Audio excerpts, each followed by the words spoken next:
Ne te détruis pas. Si tu écoutes ces mots aujourd'hui, ce n'est pas parce que tout va bien, ce n'est pas parce que tu es fort, ce n'est pas parce que tu as toutes les réponses, c'est parce que quelque chose en toi est fatigué. Pas fatigué physiquement, fatigué intérieurement, fatigué de porter, fatigué d'expliquer, fatigué de tenir debout quand, à l'intérieur, tout demande une pause. Tu as appris à sourire quand ça fait mal. Tu as appris à avancer même quand tu ne comprends plus. Tu as appris à dire « ça va » pour éviter d'avoir à expliquer ce qui ne va pas. Mais il arrive un moment où l'âme ne peut plus faire semblant. Pas parce qu'elle est faible, mais parce qu'elle a trop tenu. Beaucoup de gens ne veulent pas mourir. Ils veulent juste que la douleur s'arrête. Ils veulent juste que le bruit s'éteigne. Ils veulent juste poser ce qu'ils portent depuis trop longtemps. Alors écoute bien ceci. Et écoute-le lentement. Ne te détruis pas. Te détruire ne réparera rien. Te détruire ne soulagera pas ce que tu ressens. Te détruire ne fera pas avancer le plan. Ce que tu ressens n'est pas un signe de faim. C'est un signe de surcharge. Un signe que tu as essayé de gérer seul ce qui n'était pas censé l'être. Un signe que tu as porté des responsabilités émotionnelles, mentales, spirituelles, qui dépassaient tes forces humaines. Dieu n'a jamais demandé à quelqu'un de s'anéantir pour prouver sa foi. Jamais. Dans Ésaïe, il est écrit mot à mot. Le roseau cassé, il ne le brisera pas, et la mèche qui fume encore, il ne l'éteindra pas. Ésaïe 42, 3. Ce verset ne parle pas d'un homme fort, il parle d'un homme abîmé, il parle de quelqu'un qui est déjà fissuré. Et Dieu dit, je ne finirai pas ce que la vie a commencé à casser. Même si tu te sens fragile, même si tu te sens à bout, même si tu te dis que tu ne reconnais plus la personne que tu étais. Avant, Dieu ne te regarde pas avec déception, il te regarde avec précision. Tu crois peut-être que tu es en retard, que tu as raté quelque chose, que d'autres ont avancé pendant que toi tu essayais juste de survivre. Mais laisse-moi te dire une vérité qui dérange parfois. Dieu ne travaille pas avec la vitesse, il travaille avec la profondeur. Il préfère quelqu'un de lent mais intact, plutôt que quelqu'un de rapide mais brisé intérieurement.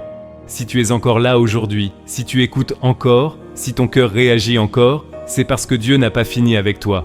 Un homme fini n'écoute plus, un cœur fini ne cherche plus, une âme finie ne ressent plus rien, mais toi tu ressens encore. Même la douleur est une preuve de vie. Dans le psaume 34, il est écrit « L'Éternel est près de ceux qui ont le cœur brisé, et il sauve ceux qui ont l'esprit dans l'abattement. » Psaume 34, 18. Remarque bien, il n'est pas dit que Dieu est loin. Quand le cœur est brisé, il est dit qu'il est près. La proximité de Dieu ne disparaît pas dans la souffrance, elle s'intensifie. Le problème, ce n'est pas que Dieu est absent. Le problème, c'est que quand on souffre, on ne sait plus reconnaître sa présence. Tu pensais peut-être que Dieu interviendrait avant que tu arrives à ce point.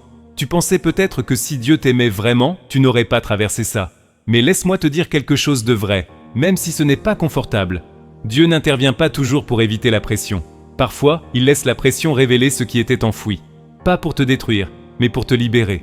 Dans Jérémie, Dieu dit « Vous me chercherez et vous me trouverez si vous me cherchez de tout votre cœur. » Jérémie 29, 13. Ce verset n'a pas été écrit à des gens à l'aise. Il a été écrit à des gens perdus, à des gens déplacés, à des gens qui ne comprenaient plus leur situation. Et Dieu leur dit « Je ne suis pas parti.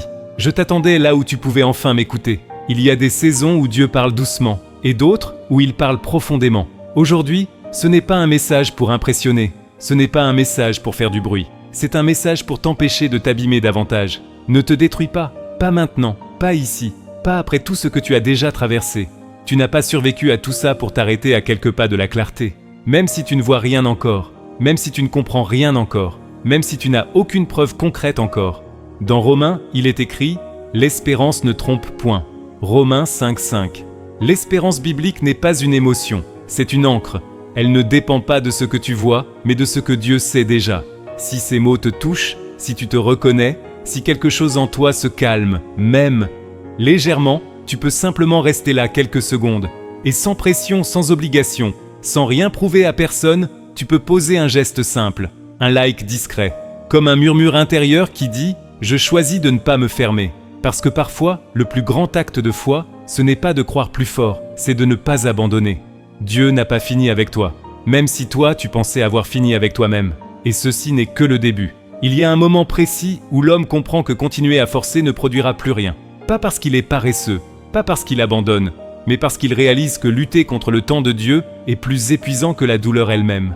Beaucoup s'épuisent non pas à cause de ce qu'ils vivent, mais à cause de ce qu'ils refusent de lâcher. Ils pensent que s'ils s'arrêtent, tout va s'effondrer.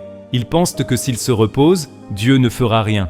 Ils pensent que le silence est un danger, mais le silence n'est pas une menace, c'est souvent une préparation. Dans l'Ecclésiaste, il est écrit mot à mot, il y a un temps pour tout et un temps pour toute chose sous les cieux. Ecclésiaste 3, 1. Ce verset ne parle pas d'attente passive, il parle d'alignement. Il parle du moment exact où chaque chose retrouve sa place. Ce qui t'épuise aujourd'hui, ce n'est pas ce que tu traverses, c'est le fait de traverser une saison qui demande le lâcher-prise avec une mentalité de contrôle. Dieu n'intervient pas quand tout est prêt autour de toi. Il intervient quand quelque chose se rend à l'intérieur. Pas une reddition de faiblesse, une reddition de confiance. Il y a des prières que Dieu n'exauce pas immédiatement parce qu'elles sont encore pleines de peur. Peur de perdre, peur d'être oublié, peur de ne pas exister sans le combat. Mais Dieu ne construit jamais sur la peur. Il attend que le cœur soit prêt à recevoir sans se crisper. Dans le psaume 37, il est écrit « Remets ton sort à l'Éternel, confie-toi en lui, et il agira ». Psaume 37, 5. Observe bien l'ordre, remets, confie. Ensuite seulement, il agit. Beaucoup veulent l'action de Dieu sans la remise intérieure. Ils veulent pour le résultat sans la dépose du fardeau. Mais tant que tu tiens trop fort, tes mains sont pleines. Et Dieu ne force jamais ce que tu refuses de poser. Il y a un moment précis où Dieu attend que tu dises intérieurement « Je ne veux plus gagner à n'importe quel prix, je veux être en paix ». C'est là que tout commence à changer. Tu pensais peut-être que Dieu t'avait oublié parce que le ciel était silencieux, mais le silence de Dieu n'est jamais vide, il est plein de précision.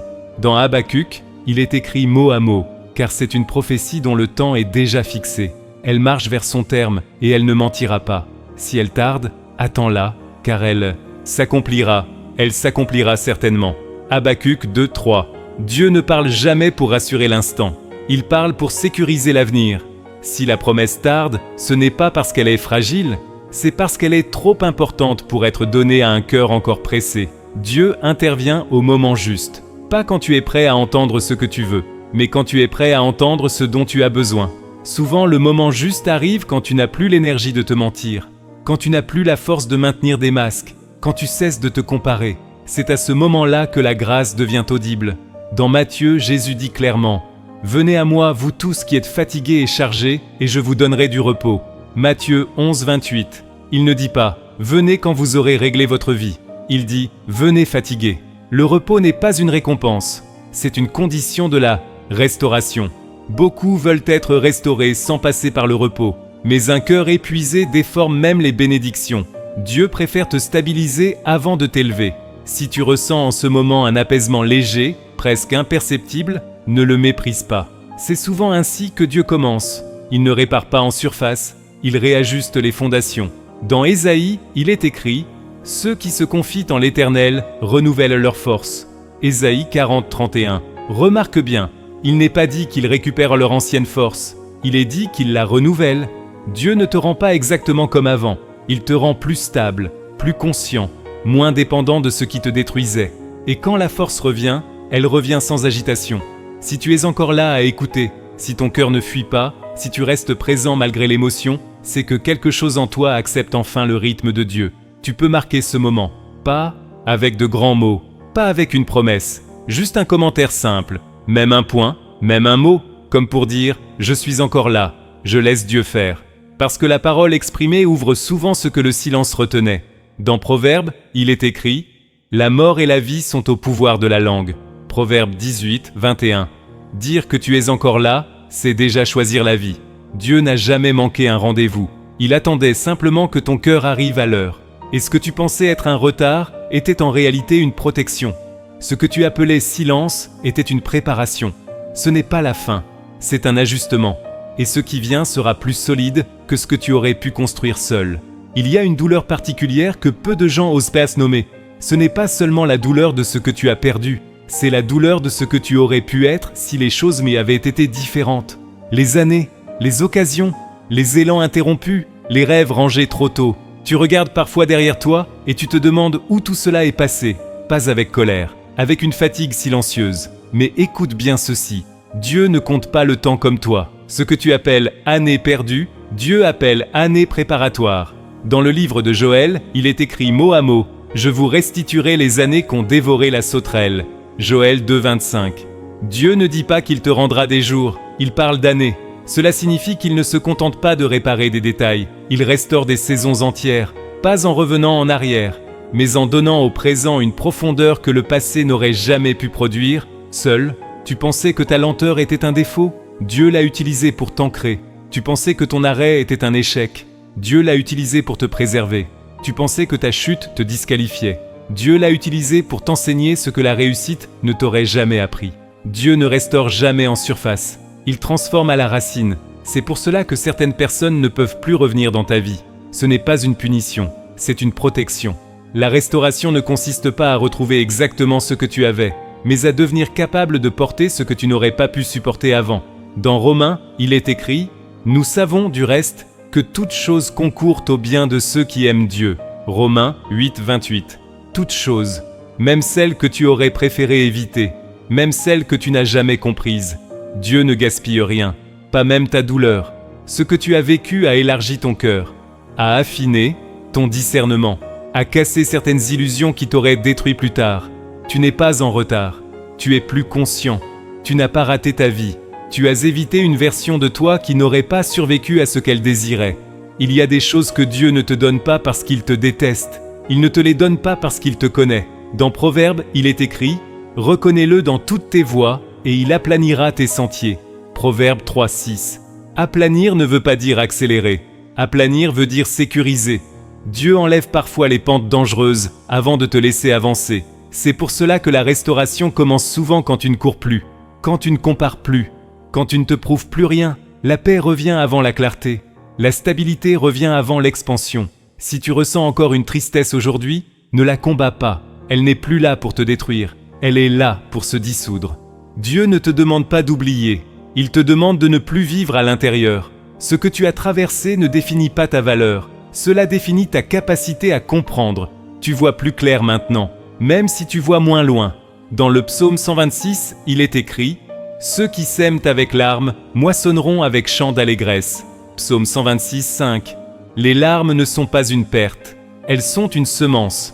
Elles creusent en toi un espace capable d'accueillir une joie plus vraie, moins fragile. Si tu es encore là, si tu continues d'écouter, si ton cœur ne s'est pas fermé, alors quelque chose se restaure déjà. Même si tu ne le vois pas encore, même si tu n'as aucun signe extérieur, Dieu commence toujours à l'intérieur ce qu'il révélera plus tard à l'extérieur. Tu peux marquer cet instant, pas pour les autres, pour toi. Un commentaire simple, même une phrase courte, comme un témoin silencieux qui dit « Je laisse le passé là où il est, je reste ouvert ». Parce que ce que tu déclares oriente ce que tu reçois. Ne te détruis pas. Dieu n'a pas fini avec toi. Et ce qui arrive ne sera pas une répétition. Ce sera une transformation. La suite n'aura pas besoin de te briser pour te porter. Il arrive un moment où le cœur cesse de regarder en arrière, non pas parce que tout a été oublié, mais parce que tout a été intégré. Ce moment n'est pas bruyant. Il ne fait pas d'annonce. Il ne cherche pas à convaincre. Il se reconnaît à une chose simple. La paix qui ne dépend plus des circonstances. Tu n'as plus besoin de te prouver. Tu n'as plus besoin de te comparer, tu n'as plus besoin de te justifier. Tu avances sans forcer, tu respires sans te défendre. C'est là que tu comprends que Dieu n'a pas seulement réparé quelque chose, il a repositionné ton regard. Dans le livre des Proverbes, il est écrit « Le cœur de l'homme médite sa voie, mais c'est l'Éternel qui dirige ses pas. » Proverbe 16, 9. Ce verset ne dit pas que tu n'as rien à faire, il dit que tu n'as plus à porter seul le poids de la direction. Tu peux réfléchir, tu peux planifier. Tu peux désirer, mais tu n'as plus à te détruire pour forcer un avenir. Dieu sait exactement où chaque pas doit se poser.